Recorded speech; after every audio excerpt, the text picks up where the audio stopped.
Você já parou para pensar se realmente você precisa periodizar seu treino?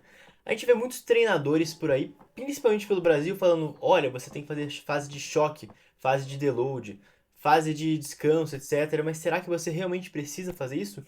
Neste vídeo eu vou tentar dar um guia para você do que porque você não precisa e como fazer de fato o jeito certo. Então, vem comigo pro vídeo que hoje tá, ó, demais. Vamos lá.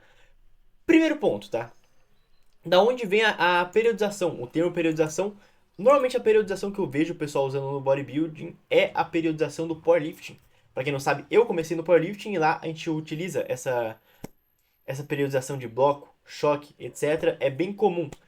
Mas a periodização em si é mais comum em esportes de rendimento. E buscamos rendimento no bodybuilding ou buscamos hipertrofia? Hipertrofia vem do aumento do rendimento? Essas são questões primordiais que a gente tem que se fazer quando vamos pensar numa periodização. Por exemplo, uma periodização de powerlifting, ela visa o quê? Ela visa você ficar mais forte num dia específico. Qual dia seria? No dia do campeonato. Como funcionaria uma periodização de bodybuilding? Será que uma periodização de bodybuilding teria que levar em conta a dieta também? Porque se a gente quer ficar melhor no dia, em um dia específico, esse dia seria o palco. Então uma periodização de treino em si não faria tão sentido na questão que a gente usa hoje. Mas tem um jeito de fazer ela que seria muito interessante para quem compete. Para quem não compete, se torna realmente irrelevante, tá? No bodybuilding, a gente busca estímulo hipertrófico. A gente consegue esse estímulo hipertrófico por meio das repetições estimulantes. E as repetições. Olha os passarinhos passando, que bonito. E as repetições estimulantes, elas não dependem de uma periodização em si, tá? Elas dependem apenas de você chegar a 5 repetições perto da falha. E para fazer isso, você não precisa, por exemplo, de uma fase de choque, uma fase de deload, tá? Você pode fazer isso naturalmente todo treino e evitando a fadiga, tá? Evitando fazer mais do que você precisa, que é algo essencial e é algo que acontece para necessitar de periodização. Muita gente faz periodização por quê? Porque faz um momento de alto volume e esse alto volume vai sim necessitar de uma recuperação. Mas o que, que adianta você fazer um alto volume, vamos supor que você fica com o estímulo aqui alto, considerando que não tem dano muscular, tá? Considerando que alto volume não causa prejuízo nenhum, beleza? Vamos fazer essa hipótese mental aqui. Você vai ficar aqui com o estímulo nessa altura aqui, ó, isso é muito melhor. Nessa altura, vem, vem, vem, vem, vem, vem, opa, tá na hora de dar uma baixada, acabou a fase de choque. Então vamos fazer uma ponte agora, para depois fazer outra fase de choque, ou depende de como vai prosseguir a periodização. Você vai descer daqui para cá, e aqui tá teu estímulo. Será que não é melhor você buscar um meio termo e ficar com o estímulo sempre aqui no meio? Entende? Além disso, obviamente, tem todo o efeito deletério que tem com o deload, né? Que eu já falei várias vezes. Deload não, com altos volumes, que eu já falei várias vezes aqui no canal, que realmente não compensa a longo prazo, beleza? Aqui, algo muito importante, tá?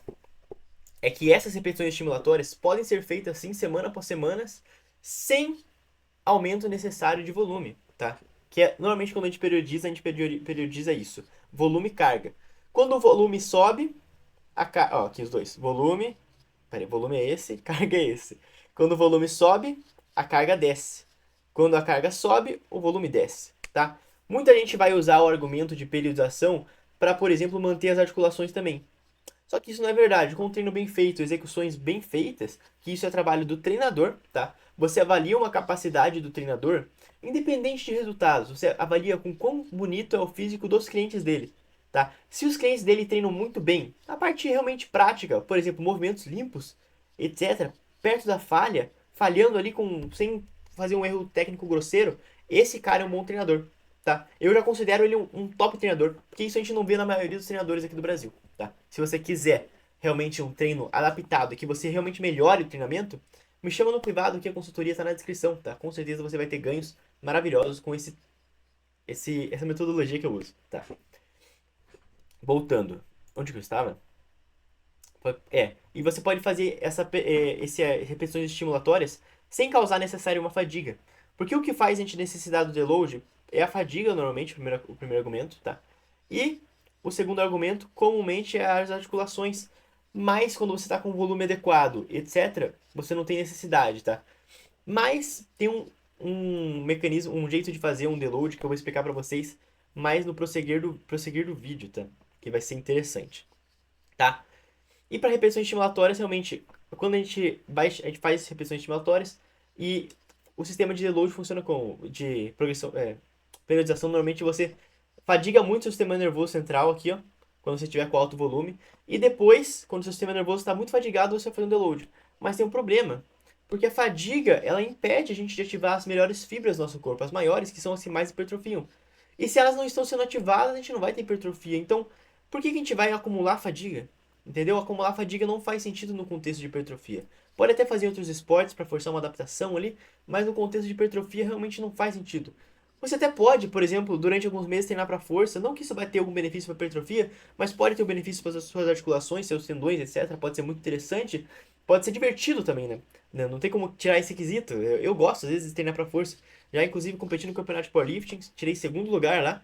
E tenho clientes que treinam para força, que gostam, acho divertido, né? É legal dar essa diversificada no treino para você se manter constante também. Ok? Bom, deixa eu ver se eu estou esquecendo alguma coisa. Aqui, ó. Quando você força volume em excesso e poucas pausas, você acaba entrando no overreaching, né? Que é normalmente é o que chamamos o que acontece antes do overtraining. Normalmente o pessoal acha que tá com overtraining, só que só tá com overreaching. O overtraining em si é muito difícil de você ficar, tá? É algo realmente, cara, você tem que se esforçar muito para chegar no overtraining. E isso do overreaching normalmente gera fadiga neural, que vai reduzir o recrutamento de unidades motoras, que não é o que você busca, com toda certeza. Ou seja, quanto mais você vai afastando dessa recuperação, menos estímulo você consegue gerar. Daí você vai precisar fazer um deload. Mas não seria melhor você usar um meio termo de volume, onde você não vai acumular fadiga, você consegue descansar entre as semanas? É isso que eu prego, você tem que ter descanso. Com descanso você não vai precisar de um deload. E outra coisa também são os deloads programados, cara. Não, isso é burrice, isso é loucura, tá? Deload que você vai ficar sem treinar. Eu acreditava nisso no passado, eu confesso. Já passei para clientes, hoje em dia sei que é uma grande bobagem. E programar deload é meio, cara, não faz sentido algum. Porque como você vai saber como seu corpo vai responder exatamente ao treino? Como você vai saber não só seu corpo, sua rotina? Varia muito, né? Muita variedade. Não funciona, não é tão preto no branco, não é uma soma, tá? E aqui eu vou trazer uma recomendação do Chris Birdsley, que é um pesquisador lá de fora que eu gosto bastante, tem bastante apreço. Discordo bastante coisa dele, mas nisso eu concordo bastante, tá? Ele recomenda aumentar o volume só quando o processo travar e isso é mais eficiente. Quando no caso seu físico não responde mais, entende? Em vez de ser algo mais autorregulatório, esse aumento do volume, e não tanto algo marcado.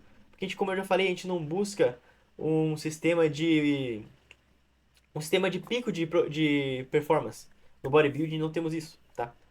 Hipertrofia a longo prazo. Porque que adianta você ficar ondulando, ondulando? Se hipertrofia vai ser de pouquinho em pouquinho, tijolinho em tijolinho. Adianta o seu pedreiro ir lá uma semana colocar 10 tijolos, na outra colocar 2 por dia? Não adianta, tá?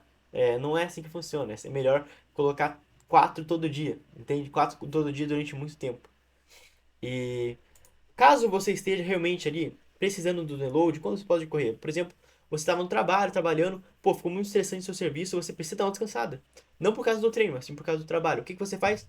Corta o volume pela metade, mas continue treinando, tá? Não fique uma semana sem treinar, porque a gente já tem bastante pesquisas que indicam que uma semana sem treinar você já tem perda de massa muscular. Então é isso. Eu espero que você tenha gostado desse vídeo. Links estão na descrição, o meu curso, todo o resto, tá? Vou ficando por aqui, um big beijo, até a próxima e tchau, tchau.